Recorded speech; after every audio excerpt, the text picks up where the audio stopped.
Alright, well, at least I have my rupees that I wasted on that stupid old lady, so I can now spend it on arrows this time. Oh wow, this thing goes really far. Almost the whole damn screen.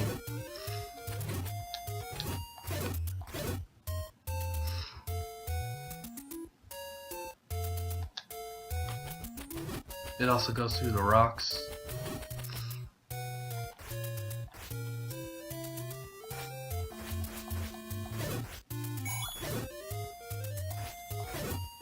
Yeah, these guys are pretty slow compared to the red ones.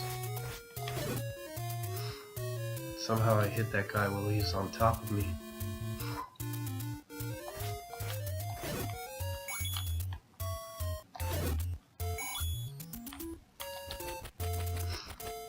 Yeah, the boomerang is like the perfect item for these guys because it keeps them still. Although there's no real animation for either stunning them or when they are unstunned. And I don't know what the hell's with that. It's like, how do I get through that? See?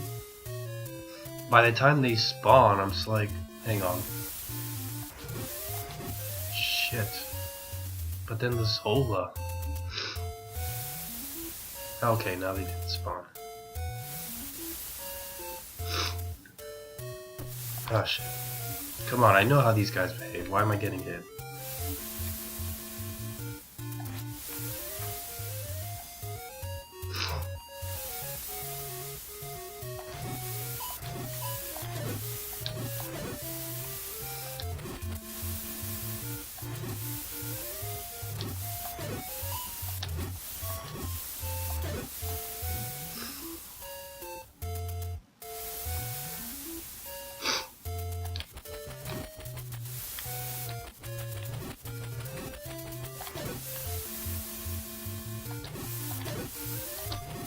Oops.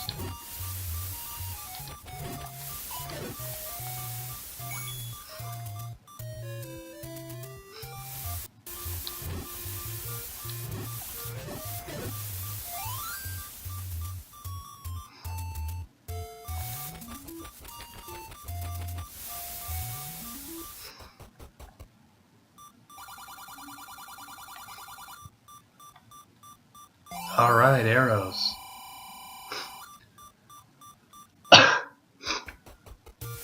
There was one other thing, and that was the, some guy from on to waterfall, yeah.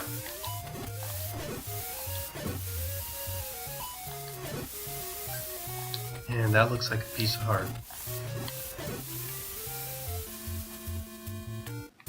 Oh, fuck, that's right, I don't have this stepladder anymore. Gotta do that whole dungeon all over again.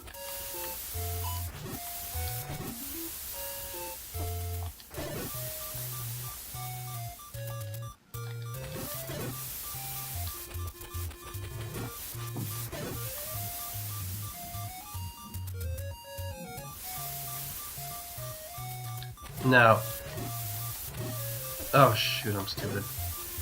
I don't know if I have a way to verify this, but by the looks of it, anytime I use a boomerang on these guys, it's like it decreases the chance of them dropping hearts. Because normally, the Octoroks would drop hearts. So I'm going to, change it to this. And hang on, let me just put on the bow. Yeah, there we go.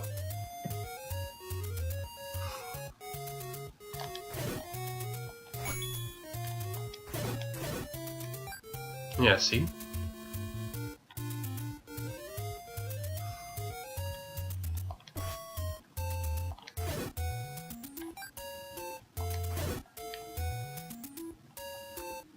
Alright, so first I go.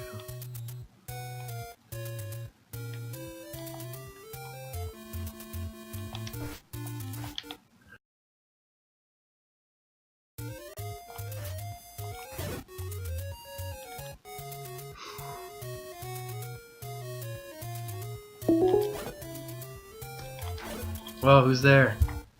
Hello. Is that Richard? Is that you again?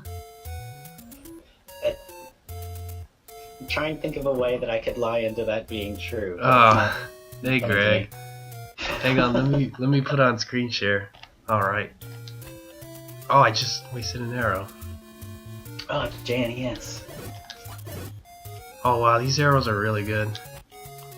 Oh, so you bought the bow. Or arrows. Yeah.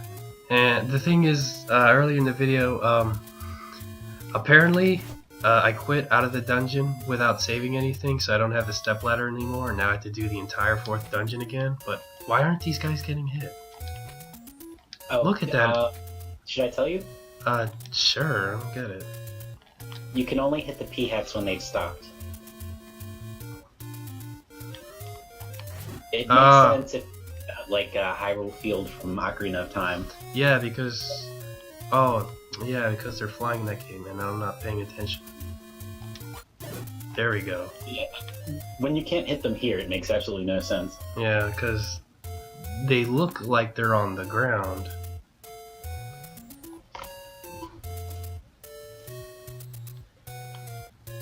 See, if I still have my stepladder, I could just walk to the left of that.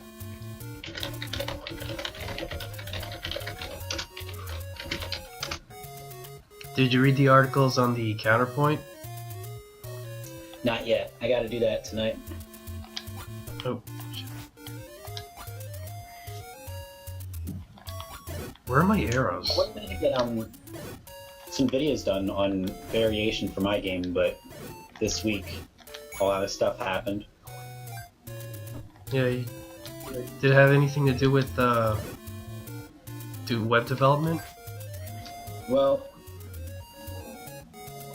yeah, part of it was last night. I got tied up at work.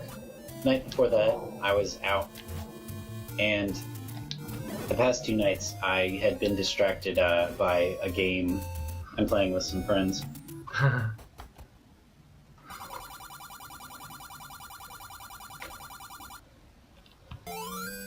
Sweet. I got a new sword. Oh, finally. That's the middle. Yeah, that's the like great sword or whatever the middle one is. Yeah, they show you all the items you get in the title screen if you wait long enough, so I could just look at that again. So yeah, finally maybe that one enemy that was killing me so much will be a lot easier. Then again, I was only fighting him with 3 hearts every single time. Yeah, it's actually the boss to level 3 for some reason. The boss to level 3 becomes the mini boss to level 4. Yeah, that always threw me off. Yeah, it's kind of crazy. It's like, geez. And then I don't know who you fight after that, but it's like kind of got your order mixed up, guys. Like, that whole idea makes sense, but normally you do that like later in the game, like, I don't know, level 8 or something like that, not like the level immediately afterwards. Like, if it was like the level 1 boss, that would have probably made more sense. Not, you know, the one I just fought. Which, for some reason, I bombed him in 1 hit.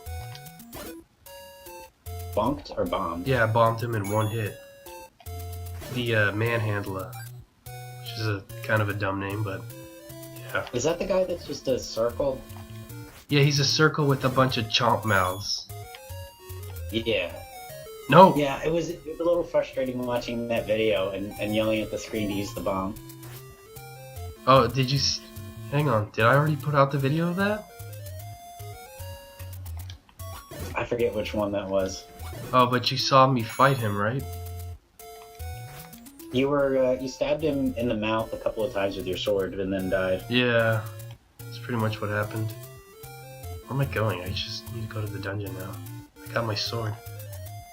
But yeah, that was, By the way, you have no control over that when you do that the first time. When you go over that river.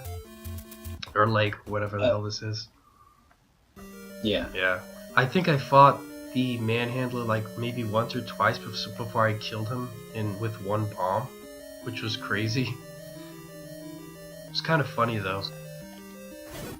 It's a little strange, some of the things this game does, and I guess you have to keep in mind this is before the rules were written, and they had a little more mind for creativity because of it.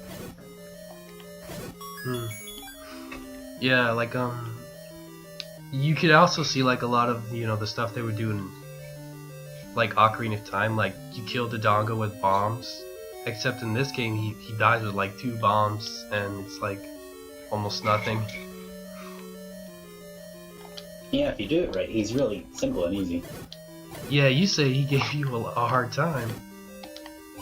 Because, I don't know, I have never gotten down how to compensate for his random walking. Oh, now I remember what I was looking for. I was looking for a blue candle. Time to go back out. Yeah, that's another thing they seem to have they kind of don't do in games anymore. I mean the Zelda games anymore. It's like buying keys or needing to get items before the dungeon that you're like kind of required to have, but they don't force you to get. The first Zelda, I guess, plays more like a dungeon crawler in that sense. Seems like. What kind of dungeon crawler are you thinking of? Like a Diablo style. I know what that game is, but I've never played it. I think Mechanically, I wouldn't say it's similar, but the sense that like the openness of the world and not needing an item to move on. right.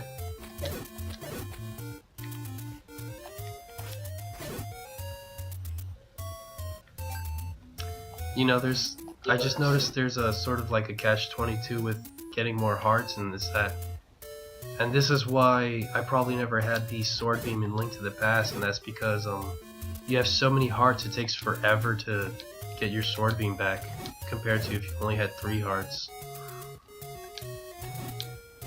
Yeah, that's a weird element of the difficulty curve. I never knew quite what to make of it. Yeah, me neither. I guess it's an advantage for playing risky, but in a way it's like, yeah, by making the game harder for yourself, you also have something that makes it easier. Or I don't know, risk reward. That's the best way I can put it. Yeah. Wait, no, that's not. This isn't where the blue candle is. I really wish just you got all your hearts back when you died. Yeah, it's actually worse in Metroid because, well, you don't have anything like a sword beam in Metroid, but they'll only give you like 30 health. Yeah. And it's like I have energy tanks that I need 100. And not only that, but the energy balls in that game are like 5 or 10. It's like it takes forever. I actually had to farm Zebs in order to get my energy tanks up. I am not paying attention to where I'm going. Yeah, that game could use a fairy fountain or two. Yeah, it could. Hey, where the hell are the weapon stations or whatever the shit? Or do they not exist in that game? No, they're not there until... Super Metroid? No, they're there in Metroid 2. Like the health wrist or the health station is just like a ball on the map.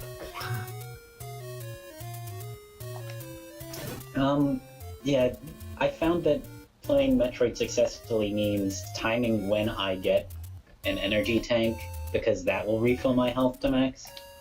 And, like, if I die after that point, then that run is just scrapped. Yeah, or at least it's the way to keep the game the most fun, because having to, like,